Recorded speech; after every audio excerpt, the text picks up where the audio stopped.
मित्रांनो, जय महाराष्ट्र। तुम्हाला व्हिडिओचा टायटल आणि थंबनेल बघून कळालं असेल की हा व्हिडिओ कशाबद्दल आहे।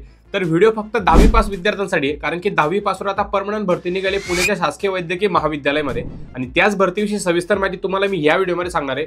पीडीएफ मध्ये तुम्हाला सविस्तरपणे तुम्हाला रीड करून सांगणार आहे की त्यामध्ये काय काय माहिती दिलेली आहे, पात्रता, त्यानंतर शिक्षण, त्यानंतर वयाची अट, त्यानंतर सिलेक्शन प्रोसेस, पगार किती असेल, पद कोणकोणती असणार आहे, सविस्तर माहिती तुम्हाला सांगतो। त्यासाठी तुम्हाला व्हिडिओ शेवटपर्यंत नक्की बघायचा आहे आणि तुमच्या घरात जे कोणी 10वी पास झाले असतील किंवा तुमचा कोणी मित्र 10वी पास असेल त्याला सुद्धा हा व्हिडिओ शेअर करायचा आहे। चला तर व्हिडिओला सुरुवात करूया, पण त्याआधी आपल्या चॅनलला तुम्ही नवीन असाल तर चॅनल सबस्क्राइब करून घ्या आणि सोबत ते बेल आयकॉन सुद्धा प्रेस करून घ्या। चला तर व्हिडिओला सुरुवात करूया। तर मित्रांनो, इथे तुम्ही पीडीएफ बघू शकता, भरतीची पीडीएफ वरतीच महाराष्ट्र शासनाचा लोगो आहे, ससून सर्वोच्च रुग्णालय पुणे। त्यानंतर जाहिरात क्रमांक दिलेला आहे, दिनांक दिलेली आहे, खाली दिले महाराष्ट्र राज्य शासनाच्या वैद्यकीय शिक्षण व औषधी द्रव्य विभाग मंत्रालय, मुंबई अधीनस्थ संचालनालय वैद्यकीय शिक्षण व संशोधन, मुंबई अंतर्गत ससून सर्वोच्च रुग्णालय पुणे यांच्या आस्थापनेवरील व कक्षातील गट ड म्हणजे ग्रुप सी पदाच्या गट ड पदाच्या जागा आहेत या संवर्गातील।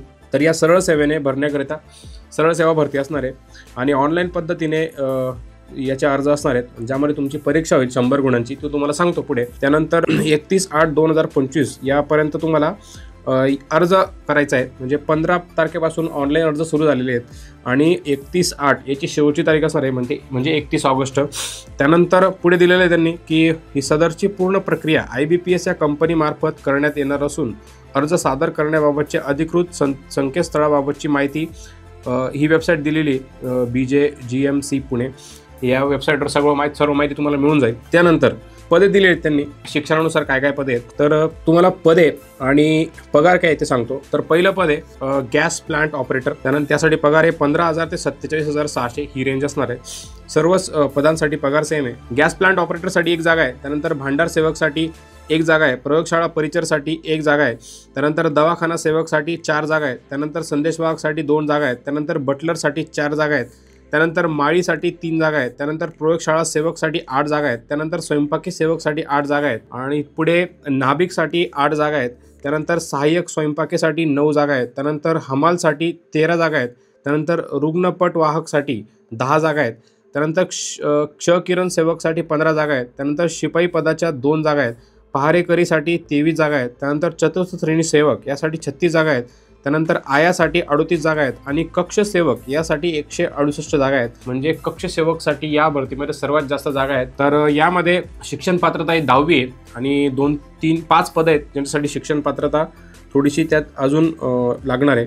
तर तुम्हाला सांगतो त्यानुसार काय त्या 5 पदांसाठी शिक्षण पात्रता काय काय आहे। बाकी या भरतीमध्ये ऑनलाईन अर्ज करायचा आहे, सगळी माहिती दिलेली, डॉक्युमेंट्स काय काय लागतील, कास्ट वाईज कास्ट सर्टिफिकेट वगैरे सगळे दिलेले आहे याच्यामध्ये। त्यानंतर पुढे तो तुम्हाला सांगतो की याची प्रवेश फी किती असणार आहे। मित्रांनो, तुम्हाला फी सांगायच्या आधी याची शिक्षण पात्रता सांगून देतो। तर इथे शिक्षण पात्रता बघू शकता तुम्ही, हा टेबल दिलेला आहे। तर गॅस प्लांट ऑपरेटरसाठी 10वी पास पाहिजे, त्यानंतर भांडार सेवकसाठी फक्त 10वी पास पाहिजे, त्यानंतर प्रयोगशाळा परिचरसाठी सुद्धा फक्त 10वी पास पाहिजे, त्यानंतर दवाखाना सेवकसाठी फक्त 10वी पास पाहिजे, संदेशवाहकसाठी सुद्धा फक्त 10वी पास पाहिजे, त्यानंतर बटलरसाठी या बटलर पोस्टसाठी 10वी पास, तसेच कमीत कमी 1 वर्षाचं नोंदणीकृत व्यवसाय धारकाचे स्वयंपाक येत असल्याचा अनुभव प्रमाणपत्र तुमच्याकडे आवश्यक आहे, अनिवार्य आहे। त्यानंतर माळीसाठी सुद्धा तुमच्याकडे 10वी पास प्लस तुमचा शेतकी विद्यालयाचा माळी प्रमाणपत्र अभ्यासक्रम पूर्ण केलेला असणं आवश्यक आहे, ते तुम्हाला कंपल्सरी आहे। त्यानंतर प्रयोगशाळा सेवकमध्ये तुम्हाला फक्त 10वी पास पाहिजे, त्यानंतर स्वयंपाकी सेवकसाठी सुद्धा 10वी पास प्लस तुमच्याकडे तसेच कमीत कमी 1 वर्षाचे नोंदणीकृत व्यवसाय धारकाचे स्वयंपाक येत असल्याचे प्रमाणपत्र, म्हणजे तुम्हाला कुकिंगचं सर्टिफिकेट लागेल। त्यानंतर नाभिकसाठी सुद्धा तुमच्याकडे 10वी पास प्लस ITI केलेला पाहिजे तुम्ही, केस वर्तकाचा म्हणजे केस कर्तनालयाचा, तर त्याचं सर्टिफिकेट तुमच्याकडे पाहिजे। त्यानंतर सहाय्यक स्वयंपाकीसाठी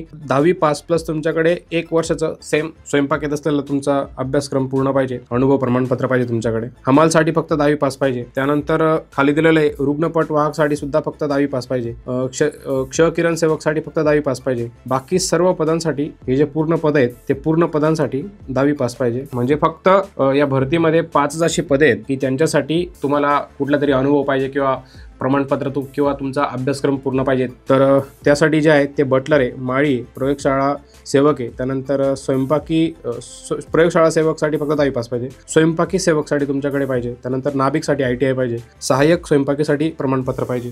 तर अशा प्रकारे ही शिक्षण पात्रता आहे. आता वयाची अट यामध्ये कशी असणार आहे तो तुम्हाला सांगतो.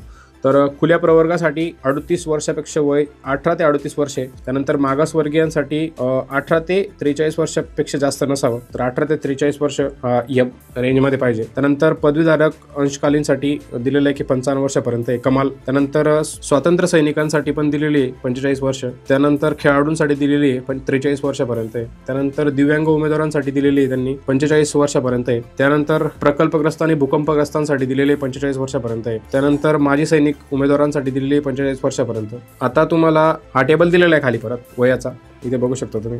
अराखीव प्रवर्गासाठी काय 38, मागासवर्गीयांसाठी 43, अराखीव महिलांसाठी 38, महिलांमध्ये मागास असतील तर 43 वयापर्यंत आहे. त्यानंतर प्रकल्पग्रस्त भूकंपग्रस्त असतील तर 45 पर्यंत आहे. तर अशा प्रकारे वयाची अट दिलेली आहे. त्यानंतर या भरतीमध्ये तुमचं सिलेक्शन जे त्यामध्ये तुमची परीक्षा होणार 100 गुणांची. तर ती 100 गुणांची परीक्षा कशी असणार आहे ते बघून घ्या तुम्ही. इथे हा टेबल दिलेला आहे. तर परीक्षेचं स्वरूप दिलेलं आहे. मराठीसाठी 25 प्रश्न 50 गुण, इंग्रजीसाठी 25 प्रश्न 50 गुण, इंग्रजीसाठी 25 प्रश्न 50 गुण, सामान्य ज्ञानासाठी 25 प्रश्न 50 गुण, त्यानंतर बौद्धिक चाचणीसाठी 25 प्रश्न 50 गुण, असे 100 प्रश्न आणि 200 गुणांची तुमची ही परीक्षा होणार आहे. आणि यासाठी तुमच्याकडे वेळ असेल 2 तास म्हणजे 120 मिनिटे. आणि परीक्षेचे स्वरूप आहे ऑनलाईन असणार आहे. ओके, कम्प्युटर बेस तुमची परीक्षा होणार आहे. आणि वस्तुनिष्ठ बहुपर्यायी म्हणजे MCQ टाईप असणार आहे. प्रत्येक प्रश्नाला 2 गुण ठेवण्यात आलेले आहेत. तर अशा प्रकारे तुमची परीक्षा होईल. त्यानंतर इथे खाली दिलेलं आहे शासन निर्णय शासन क्रमांक मधील तरतुदीनुसार या पदाकरिता मौखिक मुलाखत घेण्यात येणार नाही, म्हणजे तुमचा इंटरव्ह्यू होणार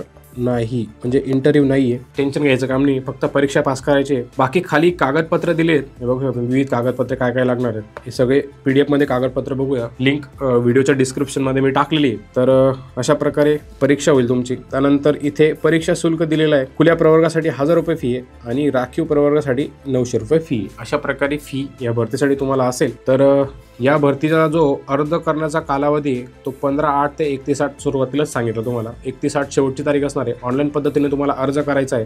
तर अशा प्रकारे तुम्ही या भरतीला अर्ज करू शकता. या भरतीची सविस्तर माहितीची पोस्ट मी आपल्या वेबसाईटला बनवलेली आहे. आपल्या वेबसाईटचं नाव आहे naukriwala.com. त्याची लिंक खाली दिलेली आहे, किंवा तुम्ही डायरेक्ट गुगलला जाऊन सर्च करा naukriwala.com. तिथून सुद्धा तुम्ही सर्च केल्यानंतर ही पहिली आपली वेबसाईट येईल नोकरीवाला, त्यावर क्लिक करायचं आहे आणि वेबसाईटवर जाऊन सर्च करायचं आहे. ही जी पोस्ट आहे GMC पुणे टाकायचं आहे. तर GMC पुणे टाकल्यानंतर तुम्हाला ही पहिली पोस्ट दिसेल, त्यावर क्लिक करायचं. सर्व माहिती तुम्हाला इथे दिसेल आणि तिथून तुम्ही डायरेक्ट ऑनलाईन अर्ज करू शकता. परीक्षेचा सिलेबस सुद्धा तिथे दिलेला आहे. सो लवकरात लवकर जाऊन अर्ज करा. तुमचे काही प्रश्न असतील या भरतीविषयी तर ते मला कॉमेंट करून विचारा. त्यांची उत्तरं मी सगळ्यांची उत्तरं द्यायचा प्रयत्न करतो. त्यानंतर आपल्या चॅनलला तुम्ही अजूनपर्यंत सबस्क्राईब केलं नसेल तर सबस्क्राईब करून घ्या आणि हा व्हिडिओ जास्तीत जास्त 10वी पास विद्यार्थ्यांना, त्यानंतर मित्रांना, फॅमिलीमध्ये जास्तीत जास्त शेअर करा, म्हणजे त्यांना अर्ज करता येईल. जर आपण एक शेअर केला तर कोणाचं आयुष्य बदलू शकतं. सो शेअर करायला अजिबात विसरू नका. आणि व्हिडिओ आवडला असेल, माहिती आवडली असेल तर व्हिडिओला एक लाईक करा. आणि लाईक केल्यानंतर हाईप करायला विसरू नका. लाईक केल्यानंतर खाली हाईपचा ऑप्शन होतो, हाईप करायला विसरू नका. हाईप केल्याने जास्तीत जास्त विद्यार्थ्यांपर्यंत हा व्हिडिओ YouTube पोहोचवतो. सो भेटूया पुढच्या व्हिडिओमध्ये. जय महाराष्ट्र.